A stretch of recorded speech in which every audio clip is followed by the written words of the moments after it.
Hey guys, Metal Jesus here, and today I am back with some quick gameplay footage and also a review of just an amazing Game Boy Color game. It is called Wendy Every Witch Way. So there's a lot to talk about this game because, like I said, it's a fantastic game. I originally heard about this because my buddy Reggie was talking it up. I think he actually did like a live stream of this and just exposed this game to a lot of people who maybe probably missed it. And it's one of those games that is easy to miss. I mean, if you look at it, it's like, why would I care about this game? It looks like it's made for children. But as you'll see in this video, it's absolutely fantastic. Now, a couple things here. So the premise of this game is that you play as Wendy, and she is part of the Casper the Friendly Ghost cast of characters. I have to admit that I haven't seen anything Casper the Friendly Ghost since I was probably a very young child. So I don't really remember exactly how Wendy fits into this, but I guess she's part of that world. And I think that they were going to probably try to reboot the series or maybe create a new one with her.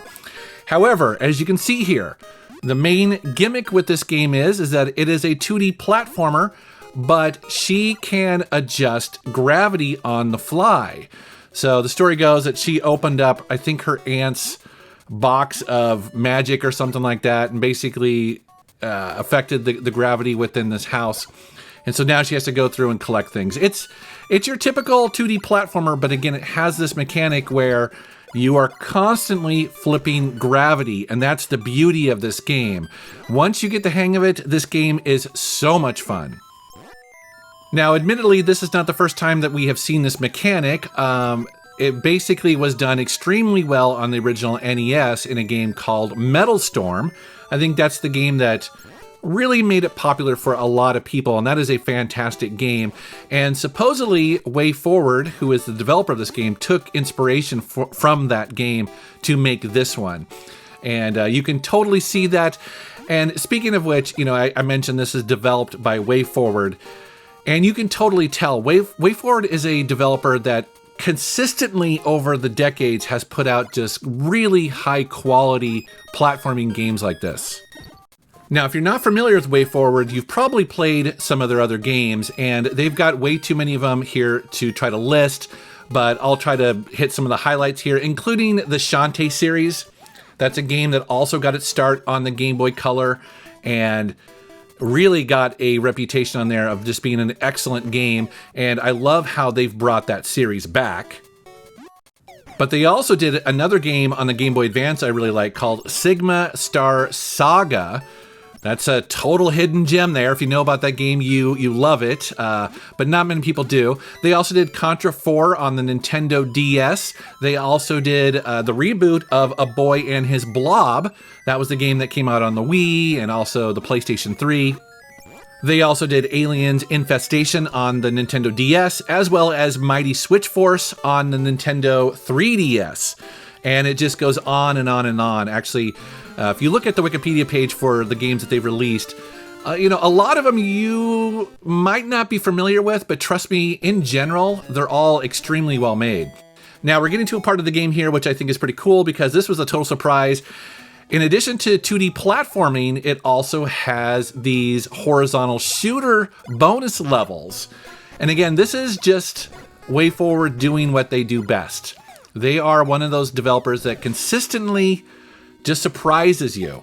And that's why I love their games so much. Even if it's like a property like this where you're like, this is probably a kiddies game, never discount them because they'll always try to do something that is a little bit surprising, and in general, they're just extremely well made.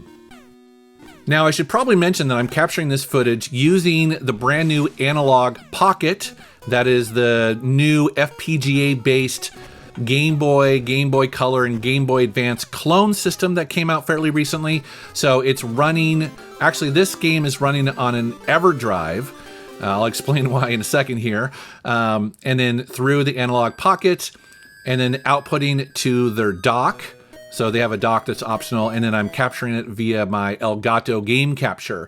So that's why it looks so clear, and also, frankly, it's why it runs so well. I was basically doing a review of the Analogue Pocket, and this is one of the games I wanted to throw at it.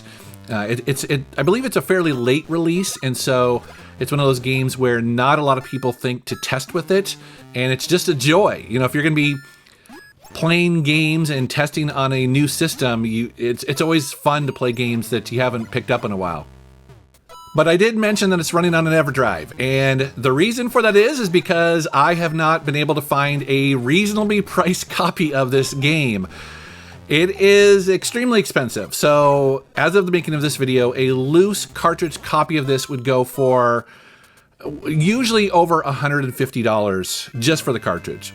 Now, if you want a boxed complete copy of this game, you're looking at over $300 if you could find it. And again, I think the reasons for that are several. One, it is a good game. It is one of those games where people genuinely want to play, and I suspect that it actually didn't sell very well. It came out fairly late in the release of the Game Boy Color. I mean, it came out in 2001, I believe. And so it was just at that point where, you know, Nintendo was starting to push the Game Boy Advance. Now, what's cool about this game is that if you happen to have a Game Boy Advance, well, of course you probably do if you're watching my videos, but if you put this game in the Game Boy Advance, it actually unlocks a bonus level. So again, I love games that do that. I think this is not the only one that does it. I think Shantae also does that on the Game Boy Advance, if I remember right. So it's just something that WayForward like to do, and a little bonus for people who, you know, we're still picking up Game Boy Color games in 2001 after the Game Boy Advance came out. I mean, that's pretty cool, right? Now, getting to the game itself, as I've mentioned, I do like this game, but you are also seeing on the screen here one of the challenges with it, and that is the controls. The way that Wendy swaps gravity is a little bit odd because you need to do it mid-jump, and sometimes you don't have enough room above you to properly make that transition. The other thing is you notice that there are these platforms that have arrows on them, and what that means is that she can only jump up to that platform in that direction, and so it requires her to again swap the gravity in order to do so. The other thing I really like in this game is that just the way that you deal with enemies is very clever because it works in the gravity. So for instance, you saw a little bit back there was an enemy that had a shield that I just basically couldn't attack because of that. And so you would use or flip the gravity to kind of knock them off their game a little bit, so then you could actually shoot them or take them out or jump over them or whatever you want to do. And it's really weird to play a platforming game upside down like this. Like when you see her jumping, it's just your brain doesn't quite know what it's doing. It feels very weird. I mean, don't get me wrong, actually, the game is very well designed in that regard. You know, the physics of it feel the same, but jumping upside down is so weird. And so every once in a while you see me making stupid mistakes here because again, my brain is just like, okay, wait, what are we doing here? But overall, this is one of my favorite games, certainly on the Game Boy Color. And again, it's just simply because it's so well designed. It's just so much fun. There's just really not much to say that's bad about it. You know, some people have complained about the short length of it. Again, I've mentioned this in other videos. I don't see that as a negative in today's world. You know, I would much rather see a game that is short and sweet and to the point, that instead of one that just goes on too long, you know what I mean? And so this is definitely one of those games where I feel like it's just the perfect length. It's got the right amount of difficulty. It messes with your brain as you're swapping the gravity there, but it's not too frustrating. It's fun to explore the levels and go through them a second time and maybe pick up something that you missed the first one. So, and overall, just a really fun game. I'd love to know down in the comments if you've played it, and also I'd love to know if you have a physical copy of it. Just to hear people who maybe were smart enough to pick one up back in 2001. So, all right, guys, thank you very much for watching. Thank you for subscribing, and take care.